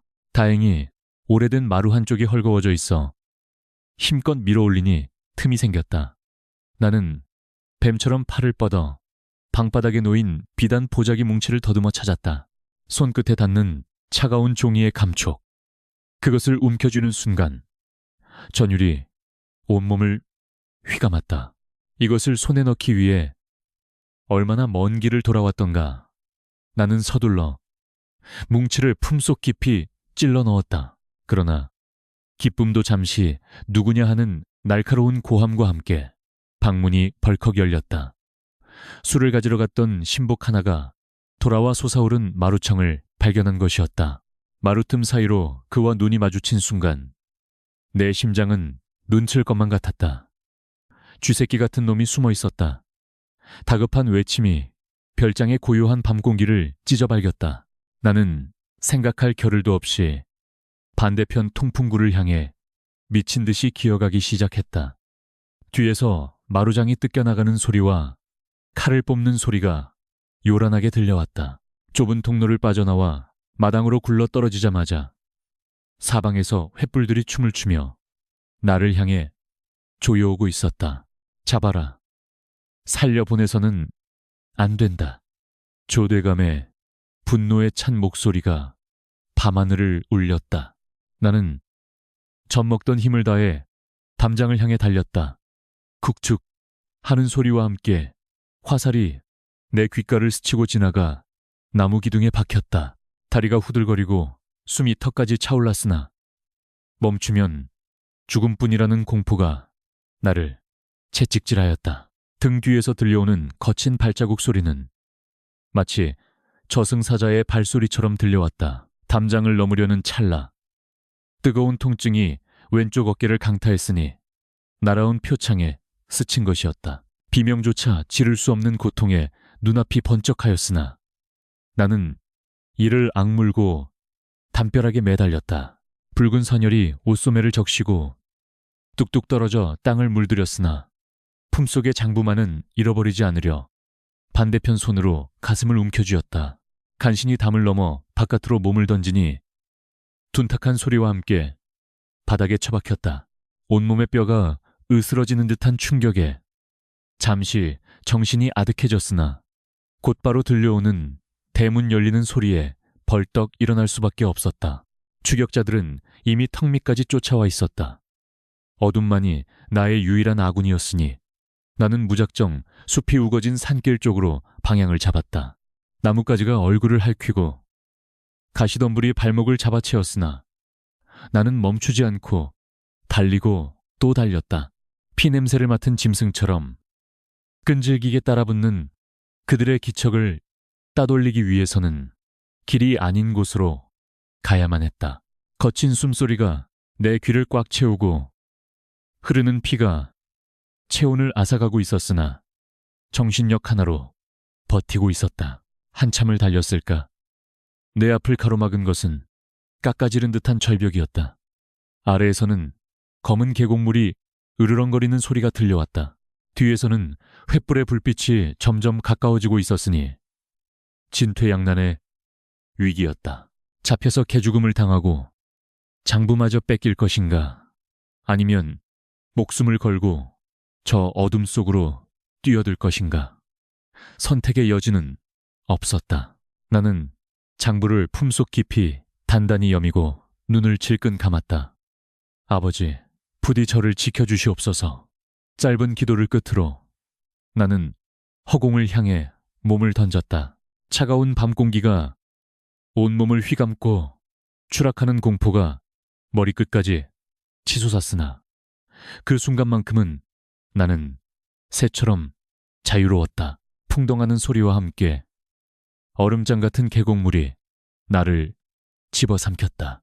차가운 냉기에 심장이 떼실 듯하였고 물살에 휩쓸려 정신을 잃을 뻔하였으나 나는 필사적으로 허우적거렸다.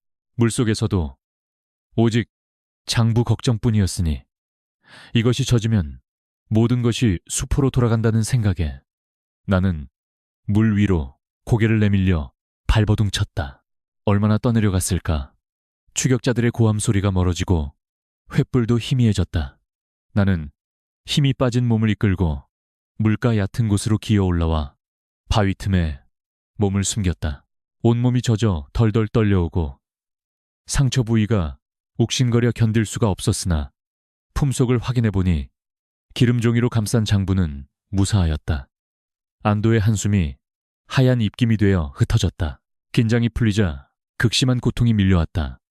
어깨의 상처는 생각보다 깊어 피가 멈추지 않았고 발목도 접질렸는지 퉁퉁 부어오르고 있었다.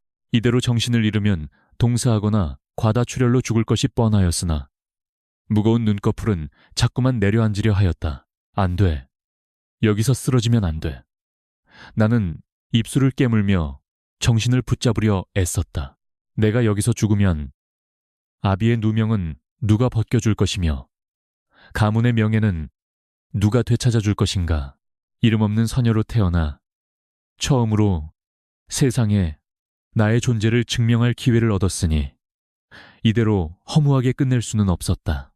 나는 찢어진 옷자락을 묶어 상처를 지혈하고 젖은 몸을 일으켜 세웠다.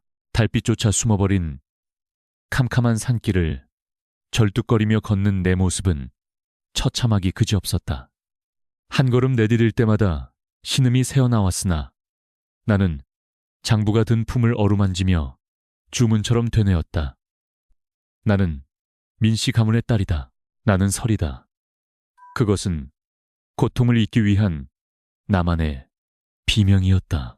동쪽 하늘이 희끄무레하게 밝아올 무렵 나는 인적이 드문 산 아래 오두막 근처에 다다를 수 있었다. 밤새 흘린 피로 현기증이 일어 세상이 빙글빙글 돌았으나 나는 기적적으로 살아남았다. 멀리서 들려오는 닭 울음소리가 마치 나의 생존을 축하하는 팡파르처럼 들려왔다. 더 이상 한 발자국도 떼기 힘들어진 나는 다 썩어가는 고목나무 아래 주저앉고 말았다. 시야가 점점 흐려지고 의식이 멀어지는 와중에도 나는 장부를 쥔 손에 힘을 풀지 않았다. 이것은 내 생명보다 귀한 것이요 나의 피와 맞바꾼 가문의 미래였기 때문이다. 차가운 아침, 이슬이 얼굴에 내려앉는 것을 느끼며 나는 깊은 수렁 속으로 빠져들었다. 꿈인지 현실인지 모를 몽롱함 속에서 누군가의 인기척이 느껴진 듯하였으나 확인할 기력조차 남아있지 않았다. 피로 물든 서찰을 가슴에 품은 채 이름 없는 소녀 서리는 고요한 숲속에서 눈을 감았다. 눈을 떴을 때는 낯선 천장이 보였고 코끝에는 쑥 냄새가 진동하였다. 산속 오두막의 노인이 쓰러진 나를 구해준 모양이었다. 욱신거리는 어깨를 부여잡고 일어나니 품속의 장부가 가장 먼저 걱정되어 더듬거렸다. 다행히 피에 젖은 서찰은 그대로 있었으니 나는 안도의 한숨을 내쉬며 비틀거리는 몸을 일으켰다. 갈 길이 멀었다. 해가 중천에 떠서야 한성부 뒷골목에 도착할 수 있었다. 거리는 여전히 삼엄한 경계가 펼쳐져 있었고 곳곳에 내 인상착의를 적은 방이 붙어 있었다. 흉악한 도적을 잡는다는 명목이었으나 실상은 조대감이 나를 찾고 있음을 직감했다. 나는 삿갓을 깊이 눌러쓰고 오라비 민석이 숨어있다는 기별을 받은 주막으로 향했다.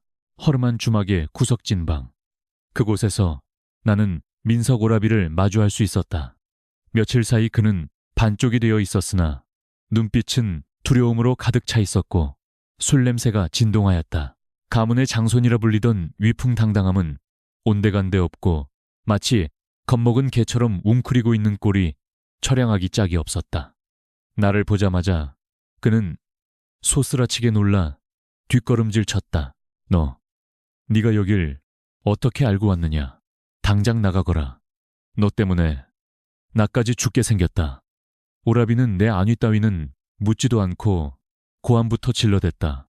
피투성이가 된 내 몰골을 보고도 걱정은커녕 자신의 목숨을 부지하는 데만 급급한 그 모습에 나는 끓어오르는 분노를 억누르며 품속의 장부를 꺼내어 탁자 위에 올려놓았다. 이것이 아버님의 누명을 벗길 증좌입니다. 조 대감의 비리가 낱낱이 적혀 있으니 이것을 들고 사헌부로 가십시오. 내 말에 오라비의 눈이 휘둥그레지며 장부를 낚아챘다. 떨리는 손으로 내용을 훑어보던 그의 얼굴이 하얗게 질리기 시작했다. 나는 그가 당장이라도 관하로 달려갈 줄 알았다. 적어도 아비의 핏줄이라면 응당 그래야 했으니까. 그러나 내 기대는 산산조각이 났다. 그는 장부를 뜨거운 감자처럼 집어던지며 비명을 질렀다. 미쳤느냐? 이걸 가지고 가면 조대감이 우리를 가만둘 것 같으냐? 이건 살생부나 다름없다. 나는 못한다. 죽어도 못해. 그의 비겁한 외침이 좁은 방 안을 메아리 쳤다. 가문의 장손이 아니십니까? 아버님이 옥에서 피를 토하고 계신데 어찌 혼자 살 길만 도모하려 하십니까? 나는 답답함에 가슴을 치며 호소하였다. 서녀인 내가 나서봤자 계집의 말이라며 무시당할 것이 뻔하기에 번듯한 양반인 오라비가 나서야만 조정 대신들을 설득할 수 있었다. 허나 그는 귀를 막고 고개를 저을 뿐이었다. 가문이고 뭐고 다 끝났다. 조대감은 이미 조정을 장악했어. 계란으로 바위치기란 말이다. 차라리 이 장부를 태워버리고 쥐 죽은 듯이 살면 목숨만은 부지할 수 있을 게다. 그는 떨리는 손으로 촛불을 향해 장부를 가져가려 했다. 그 순간 나는 이성을 잃고 그의 팔을 낚아챘다. 정신 차리십시오. 나는 난생 처음으로 하늘 같은 오라비의 손목을 꺾고 그를 밀쳐냈다. 바닥에 나뒹군. 그는 나를 노려보았으나 그 눈빛에는 분노보다 수치심이 어려 있었다. 천한 서녀에게 제압당했다는 사실보다 자신의 비겁함을 들켰다는 사실이 그를 더 견딜 수 없게 만드는 듯했다. 바닥에 주저앉아 엉엉 우는 오라비를 내려다보며 나는 족부라는 것이 얼마나 허망한 종이 쪼가리인지 깨달았다.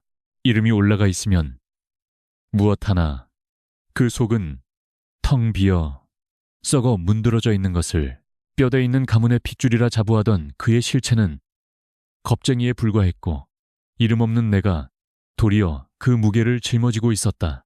나는 바닥에 떨어진 장부를 다시 주워 품에 넣었다. 더 이상 그에게 기대할 것은 없었다. 잘 알겠습니다. 오라버니는 평생 그렇게 숨어 사십시오. 허나 저는 그리 살 수 없습니다. 차갑게 내뱉는 내 목소리에는 더 이상의 미련도 존경도 담겨 있지 않았다. 내가 방을 나서려 하자 오라비가 내 치맛자락을 붙잡으며 애원했다. 가지 마라. 제발. 네가 잡히면 나까지 위험해진다. 끝까지 자신의 안위만을 걱정하는 그의 모습에 나는 헛웃음이 나왔다. 이것이 양반들의 민낯인가? 나는 매몰차게 그의 손을 뿌리치고 문을 열었다. 주막을 나서는 내 발걸음은 무거웠으나 마음만은 차라리 홀가분했다. 이제 의지할 곳은 오직 나 자신뿐이었다. 세상이 정해놓은 신분과 질서는 위기 앞에서 아무런 힘도 쓰지 못함을 목격했으니 나는 이제 나만의 방식으로 이 싸움을 끝내리라 다짐했다. 허나 오라비의 말 맞다나 조대감의 세력이 뻗치지 않은 곳이 없으니 내가 직접 사헌부로 갔다가는 문전박대 당하거나 쥐도 새도 모르게 죽임을 당할 것이 뻔했다. 다른 방법이 필요했다. 조정의 여론을 움직일 수 있는 힘, 혹은 임금님께 직접 닿을 수 있는 길을 찾아야만 했다. 그때 문득 저잣거리에서 들었던 소문이 떠올랐다. 강직하기로 소문난 암행어사가 한성부에 잠행 중이라는 이야기였다. 그러면 조대감의 눈을 피해 진실을 밝혀줄지도 모른다. 허나 얼굴도 모르는 그를 어디서 찾는단 말인가. 막막함이 밀려왔으나 포기할 수는 없었다. 골목을 빠져나오는데 등 뒤가 서늘해짐을 느꼈다. 본능적으로 뒤를 돌아보니 평범한 백성 차림을 한 사내들이 내 뒤를 밟고 있었다. 오라비가 밀고를 한 것인가, 아니면 애초에 주막이 감시당하고 있었던가. 의심할 겨를도 없이 그들의 눈빛이 번뜩이는 것을 보았다. 달아나려 했으나 앞뒤 골목에서 사내들이 나타나 포위망을 좁혀왔다. 독 안에 든 쥐 신세가 되었다. 그들은 칼을 드러내지는 않았으나 옷 속에 무기를 숨기고 있음을 알 수 있었다. 조용히 따라오라는 그들의 나직한 협박에 나는 주먹을 꽉 쥐었다. 순순히 잡혀갈 수는 없었다. 여기서 소란을 피우면 백성들이 모여들 것이고 보는 눈이 많아지면 그들도 함부로 나를 해치지 못할 것이라는 계산이 섰다. 나는 숨을 깊게 들이마시고 살려주시오 사람, 살려 하고 목청껏 소리쳤다. 예상치 못한 나의 반항에 사내들이 당황하며 멈칫했다. 지나가던 행인들이 웅성거리며 모여들자 사내들의 표정이 일그러졌다. 그들은 거칠게 나를 낚아채어 입을 틀어막으려 했다. 거친 소나기 힘에 눌려 숨이 막혀왔으나 나는 품속의 장부를 지키기 위해 온몸으로 저항했다.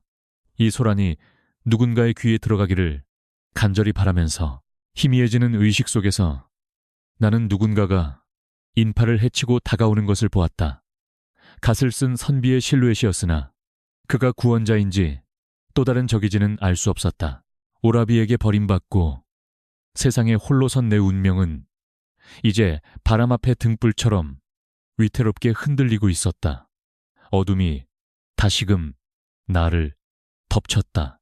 정신을 차리니 나는 오라비가 아닌 조대감의 사랑방에 무릎 꿇려 있었다. 화려한 비단 병풍과 은은한 향내음이 코를 자극했으나 등 뒤로 묶인 손목과 주위를 둘러싼 사병들의 살기는 이곳이 사형장임을 말해주고 있었다. 정면에는 조 대감이 비릿한 미소를 머금은 채 나를 내려다보고 있었으니 호랑이 굴에 제 발로 들어온 꼴이 되었다. 네가 민대감에 숨겨진 딸년이라지 쥐새끼처럼 잘도 도망다니더니 결국 내 손바닥 안이로구나. 조대감은 부채를 접으며 비아냥거렸다. 장부는 어디에 숨겼느냐? 바른대로 말하면 목숨만은 살려주마. 그의 목소리는 부드러웠으나 눈빛은 독사처럼 차가웠다. 나는 입을 굳게 다물고 그를 노려보았다. 내가 아무 말 없이 침묵을 지키자 그는 심기가 불편한 듯 미간을 찌푸렸다. 고신을 당해야 입을 열 텐가. 네. 오라비놈은 목숨을 구걸하며 다 불었는데 계집년이 제법 독하구나. 오라비가 잡혔다는 거짓말에 내 마음이 잠시 흔들렸으나 나는 곧바로 평정심을 되찾았다. 오라비는 겁쟁이일지언정 밀고 할 용기조차 없는 위인이었다. 그때 밖에서 하인의 다급한 목소리가 들려왔다. 대감마님, 손님이 오셨습니다. 한성부 판윤대감과 낯선 선비 한 분이십니다. 조대감의 표정이 일순간 굳어졌다. 중요한 신문 중에 불청객이 찾아왔으니 당황한 기색이 역력했다. 지금은 손님을 맞을 때가 아니다 하고 소리쳤으나 이미 문이 열리고 두 사내가 방으로 들어섰다. 들어온 이는 붉은 관복을 입은 판윤과 갓을 쓴 젊은 선비였다. 선비의 얼굴을 본 순간 나는 숨이 솟을 뻔했으니 어렴풋한 기억 속 거리에서 나를 향해 다가오던 그 실루엣의 주인공이었기 때문이다. 그의 눈빛이 찰나의 순간 나와 마주쳤으나 그는 모르는 척 시선을 거두고 조대감에게 정중히 인사를 올렸다. 이런 누추한 곳에 판윤 영감께서 어인 일이십니까, 조? 대감이 짐짓 태연한 척 물었다. 판윤은 껄껄 웃으며 선비를 소개했다. 이 친구는 내 먼 친척으로 지방에서 올라온 유생일세. 대감의 고명함을 듣고 인사를 드리고 싶다 하여 데려왔네. 선비는 이명이라 하옵니다. 하며 고개를 숙였으나 그 기품은 예사롭지 않았다. 방 한 구석에 피투성이가 된 채 묶여있는 나를 보고도 그들은 태연하게 술상을 청했다. 이것은 고도의 심리전이었다. 선비가 이곳에 온 것은 우연이 아닐 터 그가 나를 구하러 온 것인지 아니면 상황을 살피러 온 것인지 알 수 없었다.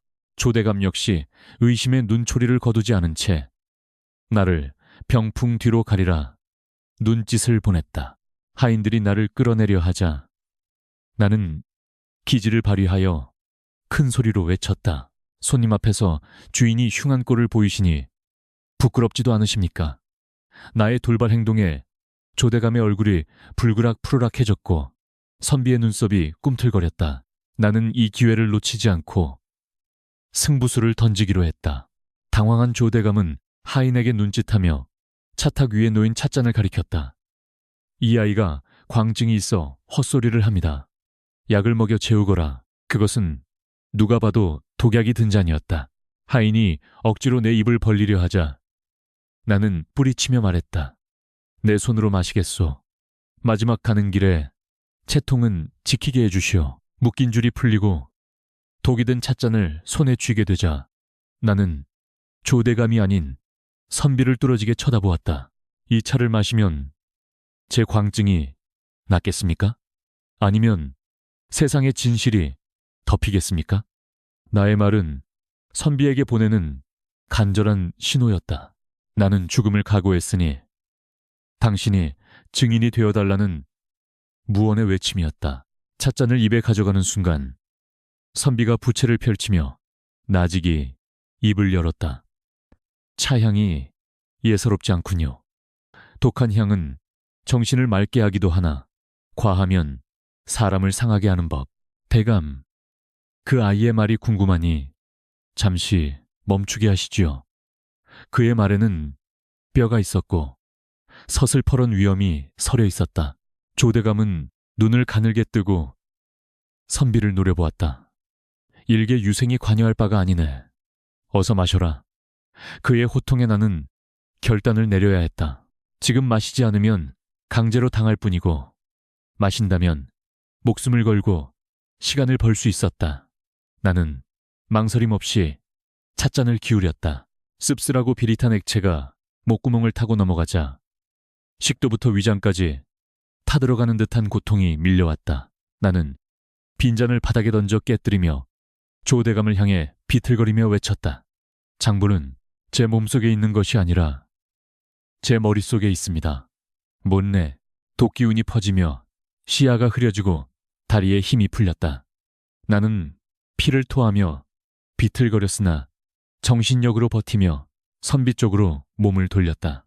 북촌 별장 마루 밑 그곳에 원본이 아임이 말을 잇지 못하고 나는 바닥에 쓰러졌다. 이것이 내가 할 수 있는 최후의 고발이었다. 그 순간 선비의 눈빛이 매섭게 변하더니 품에서 무언가를 꺼내어 번쩍 들어올렸다. 암행어사, 출두야. 천둥 같은 고함 소리가 방 안을 뒤흔들었다. 조대감의 얼굴이 사색이 되어 굳어버렸고 판윤조차 놀라 자빠질 지경이었다. 드디어 올 것이 온 것이다. 역적조 아무개는 듣거라. 내 놈의 죄상은 이미 낱낱이 파악되었다. 선비안이 암행어사의 호령과 함께 문 밖에서 잠복해 있던 역졸들이 물밀듯이 들이닥쳤다. 병풍이 넘어지고 술상이 엎어지는 아수라장 속에서 조대감은 발악하며 칼을 뽑으려 했으나 역부족이었다. 나는 흐릿해지는 눈으로 그 광경을 지켜보았다. 아비의 원수가 포박당하는 모습, 당당하게 호령하는 어사의 모습. 그것은 내가 꿈꾸던 결말이었으나 내 생명은 꺼져가고 있었다. 독이 심장을 조여오고 숨을 쉬기가 힘들었다. 이제 되었다. 나의 몫은 다하였다. 소란이 정리되자 어사가 다급하게 내게로 달려와 나를 안아 일으켰다. 이보시오. 정신 차리시오. 그의 목소리는 다정하고 애절하였다. 평생 천대받던 서녀가 난생 처음으로 고귀한 분의 품에 안겨 걱정을 받고 있구나. 입가에 옅은 미소가 번졌다. 아버님을, 우리 가문을 부탁드립니다. 내 목소리는 모기소리처럼 작게 새어나왔다. 그는 내 손을 꽉 잡으며 고개를 끄덕였다. 약조하오. 내 반드시 그대의 뜻을 이룰 것이요. 그의 따뜻한 체온이 차가워지는 내 몸을 감싸 안았다. 눈앞이 캄캄해지고 모든 소리가 멀어졌다. 지옥 같던 고통도 서서히 사라지고 깊고 편안한 어둠이 나를 맞이하였다. 이름 없는 꽃으로 피어 폭풍 속에 지는 운명이라 해도 후회는 없었다. 나는 민씨 가문의 딸로서 당당하게 눈을 감았다. 다시 눈을 떴을 때는 저승이 아닌 이승의 냄새가 났다. 진동하는 약초 냄새와 뜨거운 온돌방의 기운이 내 몸을 감싸고 있었다. 목이 타들어가는 갈증에 신음하자 누군가 젖은 수건으로 입가를 적셔주었다. 깨어나셨습니까? 낯선 노인의 목소리였으나 그 손길은 투박하면서도 따뜻했다. 나는 살아난 것이다. 내 맥을 짚고 있는 이는 허름한 옷차림의 떠돌이 의원이었다. 독이 오장육부에 퍼져 하마터면 요단강을 건널 뻔했소. 어사나리께서 귀한 해독제를 구해주지 않으셨다면 내 재주로도 어림없었을 것이요. 그의 말을 들으니 흐릿한 기억 속에서 나를 안아주던 선비아니 암행어사 이명의 얼굴이 떠올랐다. 나는 억지로 몸을 일으키려 하며 물었다. 아버님은 저희 가문은 어찌 되었습니까? 의원은 혀를 차며 나를 도로 눕혔다. 성격도 급하시군. 걱정 마시오. 온 한양 바닥이 그 이야기로 떠들썩하니 그는 탕약을 내밀며 지난 며칠간 일어난 일들을 이야기꾼처럼 풀어놓기 시작했다. 의원의 말에 따르면 어사 이명은 내가 알려준 장부를 찾아내어 편전에 바쳤다고 한다. 그 장부에는 조대감 일파의 매관 매직과 영모 계획이 낱낱이 기록되어 있어 조정이 발칵 뒤집혔다 하였다.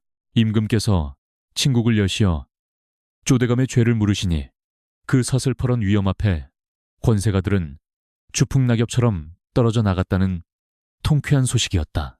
민대감의 누명은 깨끗이 벗겨졌고 삭탈관직되었던 벼슬도 복구되었다 하오. 옥에서 풀려난 대감이 가장 먼저 찾은 것이 바로 낭자라 들었어. 그 말을 듣는 순간 가슴속에 응어리져 있던 한이 눈 녹듯 사라지며 뜨거운 눈물이 볼을 타고 흘러내렸다.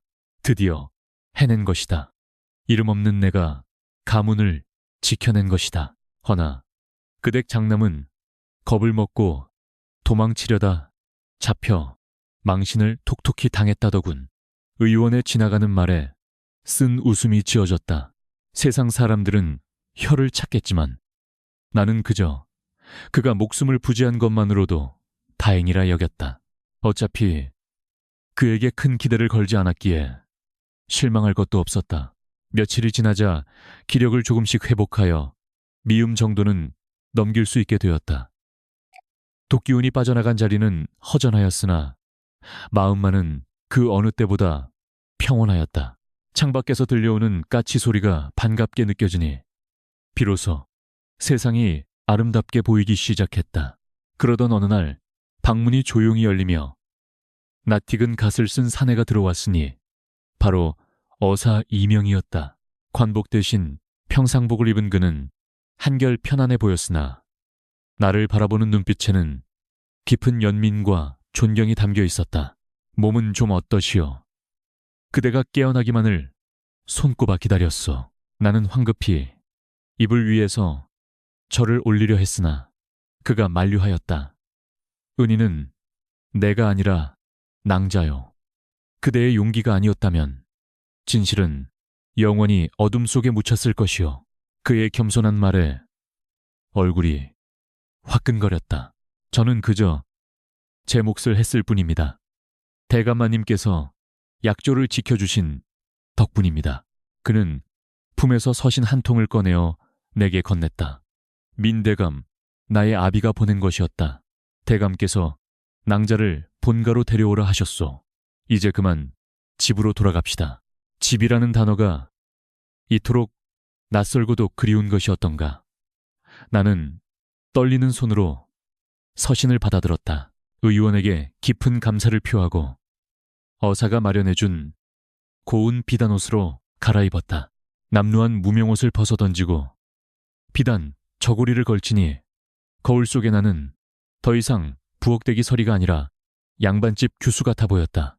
하지만 내 눈빛만은 예전에 주눅든 눈빛이 아니라 시련을 이겨낸 단단함으로 빛나고 있었다. 가마를 타고 저잣거리를 지나 본가로 향하는 길, 사람들의 표정은 밝아 보였다. 며칠 전만 해도 폐허나 다름없던 민대감댁 대문 앞은 하인들이 분주하게 오가며 활기를 되찾고 있었다. 무너진 담장은 보수되었고 굳게 닫혔던 대문은 활짝 열려 나를 맞이하고 있었다. 가마에서 내려 대문을 들어서니 마당에 모여있던 하인들이 일제히 나를 쳐다보았다. 예전 같으면 수군거렸을 그들이었지만 지금은 경외심 어린 눈빛으로 길을 터주었다. 내가 한 일이 아름아름 퍼진 모양이었다. 나는 고개를 숙이지 않고 사랑채 마루에는 아비가 뒷짐을 지고 서 있었다. 옥살이의 여독이 아직 남아있었으나 관복을 갖춰 입은 모습은 예전의 위엄을 되찾은 듯했다. 나를 보자 그의 입가에 옅은 경련이 일었다. 설이야, 설이야. 그가 나직이 내 이름을 불렀다. 나는 마당 아래 엎드려 큰 절을 올렸다. 소녀 설이 아버님을 뵙습니다. 고개를 드니 아비가 버선발로 내려와 내 어깨를 잡아 일으켰다. 장하다. 정말 장하다. 네가 이 못난 아비를, 아니, 우리 가문을 살렸다. 그의 투박한 손에서 전해지는 온기가 내 가슴을 뭉클하게 만들었다. 그 뒤편 기둥 뒤에는 민석 오라비가 숨어서 우리를 지켜보고 있었다. 나와 눈이 마주치자 그는 황급히 고개를 돌려 피했으니 쥐구멍이라도 찾고 싶은 심정일 테다. 그를 비난할 마음은 없었다. 그의 비겁함 덕분에 나의 용기가 더욱 빛날 수 있었으니 오히려 고마워해야 할지도 모를 일이다. 아비는 하인들에게 호령하였다. 오늘 밤 큰 잔치를 열 것이다. 내 딸 설이가 돌아왔음을 모두에게 알리라. 그 말은 나를 더 이상 별채의 유령이 아닌 이 집안의 진정한 일원으로 인정하겠다는 선언과도 같았다. 안방마님조차 방문을 열고 나와 복잡한 표정으로 나를 바라보았으나 감히 토를 달지는 못하였다. 화려한 환대와 칭송 속에서 나는 묘한 기분을 느꼈다. 평생을 갈구하던 인정이었고 꿈에 그리던 순간이었다. 허나 가슴 한구석이 뻥 뚫린 듯 허전한 것은 어째서일까? 내가 구한 것은 가문의 명예였으나 정작 나 자신의 자리는 어디에 있는 것인가 하는 의문이 들었다. 밤이 되자 저택은 수많은 등불로 환하게 밝혀졌고 풍악 소리가 울려 퍼졌다. 나는 비단 옷을 입고 아비의 옆자리에 앉아 축하를 받았다. 하지만 내 시선은 자꾸만 담장 너머 밤하늘로 향했다.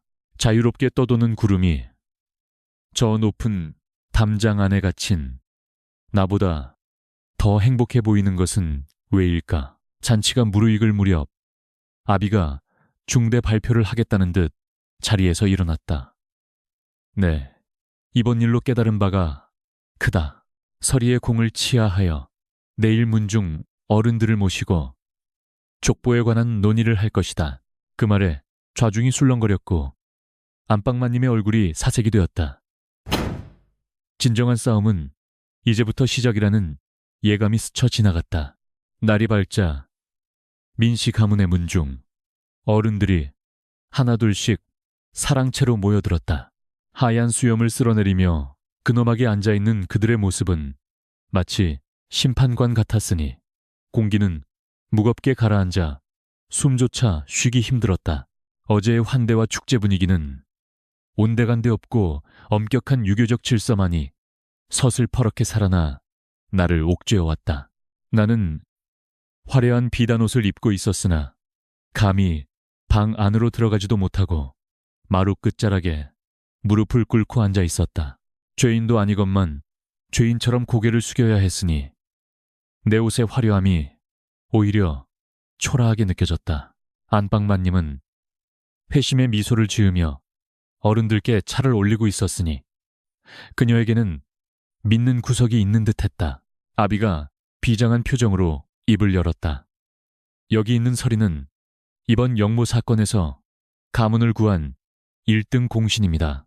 비록 어미의 신분이 미천하나 그 공과 효심을 높이 사서 적자에 준하는 대우를 하고 족보의 이름을 올리고자 합니다. 그의 목소리는 떨리고 있었으나 의지는 확고해 보였다.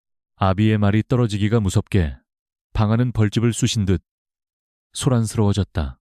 뭐라 천비소생을 족보에 올려 가문의 법도를 무시하는 처사여. 여기저기서 고함과 비난이 쏟아져 나왔다. 헛기침 소리와 혀차는 소리가 뒤섞여 나를 향한 경멸의 화살이 되어 날아왔다. 문중의 최고 어른인 문장. 어른이 지팡이로 바닥을 내리치며 호통을 쳤다. 민대감 옥살이를 하더니 노망이 등개어 피는 물보다 진하다. 하나 양반의 피와 천민의 피는 섞일 수 없는 법족보는 가문의 신성한 뿌리 이건을 어찌 잡초를 섞으려 하는가. 그의 말에 내 가슴은 대못이 박힌 듯 아려왔다. 잡초라니. 가문이 뿌리째 뽑힐 위기에서 그것을 지탱해 준 것이 바로 그 잡초였음을 저들은 모른단 말인가. 목숨을 걸고 독배를 마실 때는 의로운 딸이라 치켜 세우더니 이제 와서 신분을 따지며 내칠 궁리를 하는 그들의 이중성에 치가 떨렸다. 은혜를 원수로 갚는다는 말이 이를 두고 하는 말이리라. 안방마님이 거들고 나섰다. 어르신 말씀이 100번 지당하옵니다. 그 어미가 관비 출신이라 근본부터가 천한데 족보에 이름을 올리면 후대에 두고두고 조롱거리가 될 것입니다. 죽은 어미까지 들먹이며 모욕을 주는 그녀의 말에 나는 주먹을 꽉 쥐어 손톱이 살을 파고들 지경이었다. 아비는 얼굴이 붉어져 반박하려 했으나 선례를 남기면 아니 된다. 다른 가문 보기 부끄럽다는 어른들의 빗발치는 반대에 말문이 막히고 말았다. 한성부 판윤을 지낸 아비조차 가문의 법도와 늙은이들의 고집 앞에서는 무력한 존재일 뿐이었다. 그는 미안함이 가득한 눈빛으로 나를 바라보았으나 그 눈빛조차 나에게는 고문과도 같았다. 구석에 앉아있던 민석 오라비는 꿀먹은 벙어리처럼 입을 다물고 있었다. 내가 장부를 건네주지 않았다면 지금쯤 객사했거나 노비가 되었을 그였지만 자신의 기득권을 나누는 일에는 결코 나서지 않았다. 그의 침묵은 비겁함을 넘어 잔인하기까지 했으니 핏줄이라는 허울이 얼마나 부질없는 것인지 다시금 뼈저리게 느꼈다. 결국 문장, 어른이 선심 쓰듯 타협안을 내놓았다. 족보에 올리는 것은 불가하나 그 공이 가상하니 재물을 넉넉히 주어 분가시키거나 좋은 집안에 첩실로 보내주는 것이 어떻겠소. 나를 가족이 아닌 물건처럼 흥정하려는 그들의 태도에 나는 더 이상 참을 수가 없었다. 태도에 나는 나는 자리에서 벌떡 일어났다. 무릎이 저려왔지만 꼿꼿하게 허리를 펴고 어른들을 똑바로 응시했다. 천한 계집이 감히 어른들 앞에서 고개를 쳐들었다며 웅성거리는 소리가 들렸으나 내 귀에는 들리지 않았다. 제 말씀을 들어주십시오. 나의 목소리는 차분하지만 단호하게 마당을 울렸다. 저는 족보에 이름 한 줄 올리고자 목숨을 건 것이 아닙니다. 아버님의 딸로서 그리고 사람으로서 마땅히 해야 할 도리를 다했을 뿐입니다. 허나 오늘 어르신들의 말씀을 듣자 하니 종이 위에 적힌 이름이 사람의 진심보다 중한 것 같아 참으로 안타깝습니다. 잡초라 하셨습니까? 네, 저는 잡초입니다. 허나 온실 속의 화초들이 폭풍우에 떨 때 흙탕물을 뒤집어쓰며 가문을 지킨 것은 바로 이 잡초였습니다. 저는 재물도 첩실 자리도 원치 않습니다. 긍지 없는 양반의 딸로 사느니 떳떳한 잡초로 살겠습니다. 나의 당돌한 발언에 좌중은 찬물을 끼얹은 듯 조용해졌다. 감히 상상조차 못한 일갈에 어른들은 입을 떡 벌리고 멍하니 나를 바라볼 뿐이었다. 아비의 눈시울이 붉어지며 고개가 떨구어졌고 안방마님은 기가 막혀 부채로 얼굴을 가렸다. 나는 더 이상 미련이 없었다.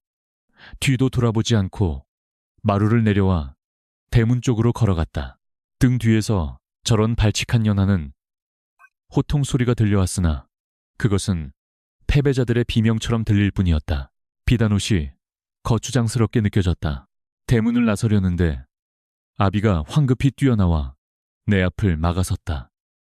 설이야, 가지 마라. 내 다시 설득해보마. 시간이 걸리더라도 내 반드시. 아비는 내 손을 잡고 애원했으나 나는 그의 손을 부드럽게 뿌리쳤다. 아버님, 저를 위해 싸워주신 것만으로도 충분합니다. 이미 제 마음속에는 아버님이라는 이름이 새겨졌으니 족보 따위는 필요 없습니다. 부디 강건하시고 다시는 비겁한 자들에게 휘둘리지 마시옵소서. 나는 아비에게 마지막 큰절을 올렸다. 나는 별채로 돌아와 어사가 준 비단옷을 벗어 개어놓고 다시 낡은 무명옷으로 갈아입었다. 옷감은 거칠었으나 내 몸에 딱 맞는 옷을 입은 듯 편안했다. 화려한 장신구도 모두 내려놓고 오직 보찜 하나와 붓 한 자루만을 챙겼다. 책상 위에는 아비가 써주었던 입적 요청서가 놓여 있었다. 나는 촛불에 그 종이를 가져다 대었다. 불길이 종이를 집어삼키며 검은재로 변해가는 모습을 지켜보았다. 내 이름이 들어갈 뻔했던 자리가 불타 없어지니 오히려 속이 시원해졌다. 해가 뉘엿뉘엿 지는 저녁, 나는 아무도 모르게 뒷문을 통해 저택을 빠져나왔다. 등 뒤로 보이는 거대한 기와집은 여전히 웅장했으나 그 안은 썩어가고 있었다. 나는 썩은 물에서 피어난 연꽃처럼 진흙을 털어내고 넓은 세상으로 발걸음을 옮겼다. 이제 나는 누구의 딸도 아닌 그저 설이었다. 한송부의 성문이 닫히기 직전 나는 도성을 빠져나와 흙길을 밟았다. 뒤를 돌아보니 거대한 성곽이 검은 산처럼 웅크리고 있었고 그 안에서 아웅다웅하며 살았던 지난 날들이 주마등처럼 스쳐 지나갔다. 가진 것은 보찜 하나뿐이었으나 발걸음은 구름 위를 걷는 듯 가벼웠으니 이것이 바로 자유의 무게인가 싶었다. 밤하늘에는 둥근 보름달이 떠올라 나의 앞길을 비추어 주었다. 저 달은 양반의 집이나 천민의 오두막이나 차별 없이 공평하게 빛을 내어주니 인간 세상의 잣대보다 훨씬 어질고 자애로웠다. 풀벌레 소리가 길동무가 되어주고 스치는 바람이 땀을 식혀주니 나는 더 이상 외롭지 않았다. 문득 죽은 어미의 얼굴이 밤하늘에 겹쳐 보였다. 평생을 담장 안에서 숨죽여 살다 간 여인 그녀가 그토록 원했던 것이 바로 이런 풍경이 아니었을까. 설이야, 너는 자유롭게 날아라. 어미의 유언이 이제야 비로소 무슨 뜻인지 알 것 같았다. 나는 하늘을 향해 희미하게 미소 지어 보였다. 성박 10리쯤 갔을까. 나루터 근처 정자의 익숙한 그림자가 서성이고 있었다. 갓을 쓰고 뒷짐을 진 채 달을 올려다보는 그 뒷모습은 내가 평생 잊지 못할 사람 암행어사 이명이었다. 그가 나를 기다린 것인지 아니면 우연히 마주친 것인지 알 수 없었으나 내 가슴은 다시금 요동치기 시작했다. 발소리를 듣고 그가 천천히 뒤를 돌아보았다. 놀란 기색 없이 담담한 미소로 나를 맞이하는 것을 보니 이미 짐작하고 있었던 모양이다. 정녕 이대로 떠나는 것이요. 대감께서 낭자를 애타게 찾고 계시오. 그의 목소리는 밤공기처럼 차분했으나 그 안에 담긴 아쉬움은 숨길 수 없었다. 나는 고개를 가로저으며 대답했다. 새장문이 열렸는데 다시 제 발로 들어가는 새는 없을 것입니다. 그곳은 저에게 너무나도 좁고 숨 막히는 곳이었습니다. 나의 단호한 말에 그는 고개를 끄덕이며 수긍하는 듯했다. 그는 내가 어떤 사람인지 누구보다 잘 아는 이였기에 더 이상의 설득은 무의미함을 알았으리라. 갈 곳은 정하였소. 만약 갈 곳이 없다면 네, 그는 말을 잇지 못하고 망설였다. 아마도 자신과 함께 가자는 말을 하고 싶었으리라. 신분의 벽을 넘지 못하는 현실, 혹은 나를 구속하고 싶지 않은 배려 때문이었을까. 그의 흔들리는 눈빛에서 나는 이루어질 수 없는 연정을 읽었다. 나는 미소로 답을 대신했다. 바람 따라, 구름 따라, 발길 닿는 대로 가려 합니다. 세상은 넓고 제가 할 수 있는 일도 많을 것입니다. 붓 한 자루 있으니 굶어 죽지는 않겠지요.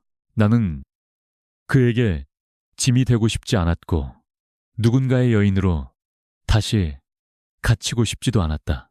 그는 품에서 작은 옥패 하나를 꺼내어 내 손에 쥐어주었다. 설이라 하였지요. 눈은 녹아 사라지지만 땅을 적셔 만물을 피어나게 합니다. 낭자는 사라지는 것이 아니라 세상 곳곳에 스며드는 것입니다. 부디 몸조심하시오. 그것은 작별의 선물이자 나라는 존재에 대한 최고의 찬사였다. 나리께서도 부디 성군을 보필하여 태평성대를 여시옵소서. 짧은 인사를 남기고 나는 다시 길을 나섰다. 등 뒤에서 그의 시선이 오랫동안 머물러 있음을 느꼈으나 나는 뒤를 돌아보지 않았다. 돌아보면 약해질 것 같았고 지금의 이 결심이 흔들릴까 두려웠기 때문이었다. 강물을 따라 걷는 길, 물에 비친 내 모습은 초라한 행색이었으나 표정만은 그 어느 때보다 밝았다. 족보에 이름 한 줄 남기지 못했으나 나는 가문을 구했고 아비를 살렸으며 무엇보다 나 자신을 구했다. 그것으로 충분했다. 명예는 종이 위에 있는 것이 아니라 내 가슴 속에 있는 것이니까. 언젠가 나는 이 붓으로 세상의 이야기를 기록할 것이다. 이름 없는 영웅들의 이야기, 차별받는 이들의 서름, 그리고 어둠 속에서도 빛을 잃지 않는 희망에 대하여. 비록 내 이름은 역사책에 기록되지 않겠지만 내 이야기는 사람들의 입에서 입으로 전해져 영원히 살아 숨쉴 것이다. 세월이 흘러 민씨 가문은 다시 명문가로 번성하였으나 그 위기를 구한 것이 서녀 설이었다는 사실을 아는 이는 아무도 없었다. 사람들은 그저 조상들의 음덕이라 칭송할 뿐이었다. 이와 임마, 허나 가끔 늙은 하인들 사이에서 달 밝은 밤이면 담장을 넘어 사라진 전설 같은 소녀의 이야기가 쉬쉬하며 떠돌 뿐이었다. 역사는 승리자의 기록이라지만 진실은 바람결에 실려 흐르는 법이다. 훗날 누군가는 알게 되리라. 화려한 족보 뒤에 숨겨진 이름 없는 여인의 피땀 어린 희생이 있었음을, 그리고 그녀가 선택한 것이 비굴한 안정이 아니라 고독한 자유였음을. 어느덧 겨울이 다시 찾아와 하늘에서 하얀 눈송이가 흩날리기 시작했다. 내 이름과 같은 눈, 차가운 손바닥 위에 떨어진 눈송이는 금세 녹아 물방울이 되었으나 그 차가움은 더 이상 시리게 느껴지지 않았다. 눈은 세상을 하얗게 덮어 모든 더러움을 감싸 안았다. 눈 내리는 밤길, 나는 삿갓을 고쳐 쓰고 하얀 세상 속으로 걸어 들어갔다. 발자국은 눈에 덮여 사라지겠지만 내가 걸어간 길은 내 기억 속에 영원히 남아있을 것이다. 어디선가 매화 꽃망울 터지는 소리가 들려오는 듯했다. 봄이 멀지 않았다. 나는 품속에서 붓을 꺼내 허공에 글자를 적어보았다. 없을무, 그리고 스스로 자즈. 이름은 없으나 스스로 존재하는 삶. 이것이야말로 내가 찾던 진정한 나의 이름이 아닐까. 붓끝에서 떨어진 먹물이 눈 위에 번지며 작은 꽃을 피웠다. 멀리서 새벽닭이 울고 동이 터오고 있었다. 어둠이 걷히고 새로운 태양이 떠오르는 지평선을 향해 나는 멈추지 않고 걸어갔다. 내 인생의 진짜 이야기는 이제 막 첫 페이지를 넘겼을 뿐이다. 그렇게 소녀는 역사 뒤편으로 사라졌으나 그녀가 남긴 향기는 오래도록 흩어지지 않고 바람결에 머물렀다. 족보 없는 그녀가 지킨 것은 단순한 가문의 명예가 아니라 인간으로서의 존엄과 자유였으리라. 달빛만이 그녀의 가는 길을 묵묵히 비추고 있었다.